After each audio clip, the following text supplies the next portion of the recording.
Discover யுவர்செல் உங்களை வரவேற்கிறது. இன்னைக்கு நம்மளுடைய டிஸ்கவர் யுவர்செல் சேனல்ல ஒரு சின்ன ஒரு மோட்டிவேஷன். நம்மளுடைய எந்த ஒரு விஷயமாக இருந்தாலும், அதை எந்த ஒரு வேலையை செய்வதற்காக இருந்தாலும், அதை நம்ம சரியாக பிளான் பண்ணி வச்சிருப்போம். அந்த சரியான பிளானை கரெக்டாக நம்ம எக்ஸிக்யூட் பண்ணணும். எக்ஸிக்யூட் பண்ணா நிச்சயமா நமக்கு வெற்றியை தரும் அப்படின்னு சொல்ல முடியும். அதற்கு முன்னால நம்ம பிளான் பண்றதுக்கே நம்ம நிறைய விஷயங்கள் செய்வோம். அப்போ ஒரு அரசு வேலை கிடைக்க வேண்டும் என்றால் அவ்வளவு எளிமையாக கிடைக்குமா அப்படின்னா நிச்சயமா கிடைக்கவே கிடைக்காது. அதுலேயும் நான் சொல்லுவேன், நீங்க பல்வேறு விதமான போட்டித் தேர்வு நடைபெறுகிறது. இப்போ ரயில்வே ரெக்ரூட்மெண்ட் எடுத்துக்கங்க, அப்புறம் எம்ஆர்பி எடுத்துக்கங்க, அப்புறம் பேங்கிங் ரெக்ரூட்மெண்ட் போர்டு எடுத்துக்கங்க, டிஎன்பிஎஸ்சி எடுத்துக்கங்க. குரூப் 4 நீங்க எழுதணும்னா கூட யூ நீட் மல்டிபேரியஸ் டேலண்ட். நீங்க மேத்ஸ் தெரிஞ்சிருக்கணும், சயின்ஸ் தெரிஞ்சிருக்கணும், ஹிஸ்டரி ஜியோகிராஃபி தெரிஞ்சிருக்கணும், தமிழ், இங்கிலீஷ் அனைத்துமே தெரிஞ்சிருக்கணும். ஆனா இந்த டிஆர்பியை பொறுத்த மட்டுக்கும் 2 விஷயம் தான். ஒன்று சப்ஜெக்ட், இன்னொன்று எஜுகேஷனல் சைக்காலஜி. இதுல நீங்க வெல் வேர்ஸ்டா இருந்தீங்கனாலே நிச்சயமா உங்களால உள்ள வர முடியும். இன்னொன்று அட்வான்டேஜ் என்னன்னா, நாம படிச்ச சப்ஜெக்ட், நம்மளுடைய சப்ஜெக்ட்ல இருந்து தான் 110 மதிப்பெண்கள் வருது. அப்புறம் சைக்காலஜியும் நாம படிச்சது தானே பிஎட்ல. ஸோ அதுல இருந்து மீதமுள்ள கொஸ்டின்ஸ் வருது. 10 மார்க் மட்டும் ஜிகே வருது. அதுவும் ஜென்ரலாகவே இருக்கக்கூடிய அந்த கொஸ்டின்ஸ் தான். அப்போ நம்ம இந்த திட்டமிடல் தான் நமக்கு தேவை. நான் படித்த சப்ஜெக்ட், என்னுடைய சப்ஜெக்ட், நான் 11th இருந்து பிஜி வரைக்கும் படித்த சப்ஜெக்ட். அப்போ எனக்கு அது இட்ஸ் குவைட் ஈஸி.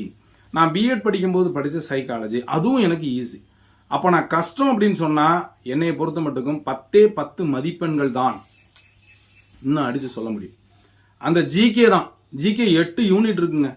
கிட்டத்தட்ட ஹிஸ்டரி எடுத்துக்கிட்டீங்கன்னா பானிபட்டு வாரில் இருந்து இப்போ வரைக்கும் எவ்ரிடே சயின்ஸ், அது ஒரு பெரிய கடல். கான்ஸ்டியூஷனு, புக்ஸு, ஆதர்ஸு, இம்பார்ட்டன்ட் டேட்ஸு, அதே மாதிரி கரண்ட் அஃபேர்ஸ், இவ்வளவும் இருக்கு. இதை வேணா நீங்க கஷ்டம்னு நம்ம சொல்ல முடியும், ஏன்னா நம்ம அதுக்குள்ள போயிருக்க மாட்டோம். ஆனா இந்த எஜுகேஷன் சைக்காலஜியா இருக்கட்டும், இல்ல உங்களுடைய சப்ஜெக்டா இருக்கட்டும், நிச்சயமாக நீங்கள் படித்தது தான். அதுதான் இங்க ஒரு ஹைலைட்டான பாயிண்ட். அப்போ ஏற்கனவே படிச்சத நீங்க ரிவைஸ் பண்றீங்க. அன்லைக்கு வேற சப்ஜெக்ட் அப்படி இல்லை. ஒரு மேனேஜர் லெவல்ல நீங்க பேங்கிங் ரெக்ரூட்மெண்ட் போர்டு எழுதினாலோ, அல்லது ரயில்வே ரெக்ரூட்மெண்ட் போர்டு எழுதினாலோ, அல்லது டிஎன்பிஎஸ்சி எழுதினாலோ, அங்கே வேறு விதமான கொஸ்டின்ஸ் உங்களுக்கு இருக்கும். சப்ஜெக்ட் நிறைய இருக்கும். You need to cover a lot of syllabus. நிறைய டேலண்டும் வேணுங்க. ஆப்டிடியூட் டெஸ்ட்லாம் இருக்கு. இங்க அதெல்லாம் இல்லைங்க. எல்லாமே 4 கொஸ்டின்ஸுக்கு 4 ஆன்சர் கொடுத்துருக்கு. ஒரு கொஸ்டின்ஸுக்கு சரியானதை தேர்ந்தெடுக்கணும். இது நீங்க 11th இருந்து பிஜி வரைக்கும் படிச்ச சப்ஜெக்ட். அப்புறம் சைக்காலஜி பாத்தீங்கன்னா 2 வருஷம் பிஎட் படிச்சிருப்பீங்க. இதுல இருந்து தான் கேட்கிறோம். அப்போ என்ன நமக்கு கஷ்டம் இருக்க போகுது? அப்போ நாம அங்க அவ்வளவு நல்லா படிக்கல அப்படின்னு சொன்னா இங்க கொஞ்சம் சிரமமா இருக்கும். அங்க நல்லா பேசிக் நல்லா போட்டிருந்தோம்னா நிச்சயமா இங்க நல்லா இருக்கும். இந்த ஒரு விஷயத்தை தான் நீங்க புரிஞ்சுக்கணும். நான் நிறைய வீடியோல சொல்லியிருக்கேன், பாஸ் ஆகுறது டிஆர்பி ஈஸி. ஈஸினா அதுக்காக சும்மா கிடையாது. நல்லா பிளான் பண்ணி அதை எக்ஸிக்யூட் பண்ணா தான் ஈஸி. இல்லைன்னா கண்டிப்பா அது ஈஸி கிடையாது. அப்போ நாம படிச்சது தானே, நம்மளுடைய சப்ஜெக்ட் தானே, சைக்காலஜி தானே, பார்த்துக்கலாம் அப்படின்னு சொல்லிட்டு அதற்கான எந்தவித பயிற்சியும் இல்லைன்னா முடியாது. நிறைய வீடியோல நம்ம சொல்லியிருப்போம், முயற்சி பிளஸ் பயிற்சி இஸ் ஈக்குவல் டு சக்சஸ். உங்களுக்கு அந்த முயற்சி எடுத்துக்கிட்டே இருக்கணும். பல முறை ரிவைஸ் பண்ணணும். 10 தடவை, 15 தடவை, 20 தடவை நீங்க ரிவைஸ் பண்ணிக்கிட்டே இருக்கணும்.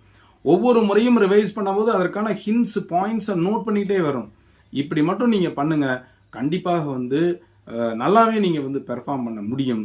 அதனால தான் திரும்ப திரும்ப சொல்லுவேன், பிஜிடிஆர்பியை பொறுத்த மட்டுக்கும் it is quite easy when compared to other competitive exam. எந்த வியூ பாயிண்ட்ல, நான் சொல்ற வியூ பாயிண்ட்ல, நாம 11th இருந்து பிஜி வரைக்கும் படிச்ச சப்ஜெக்ட் தான், பிஎட்ல படிச்ச சைக்காலஜி தான். அதை இன்னும் டெப்தா நாம படிச்சிட்டோம்னு சொன்னா நிச்சயமா அது நல்ல மதிப்பெண்ணை தரும். அதுக்கெல்லாம் மேல நமக்கு ஒரு நம்பிக்கை இருக்கணும். என்னால முடியும் அப்படின்ற ஒரு நம்பிக்கை இருக்கணும். அந்த நம்பிக்கைக்கு ஊன்றுகோலா உங்களுடைய முயற்சியும் பயிற்சியும் இருந்தால் கண்டிப்பாக ஜெயிக்க முடியும்.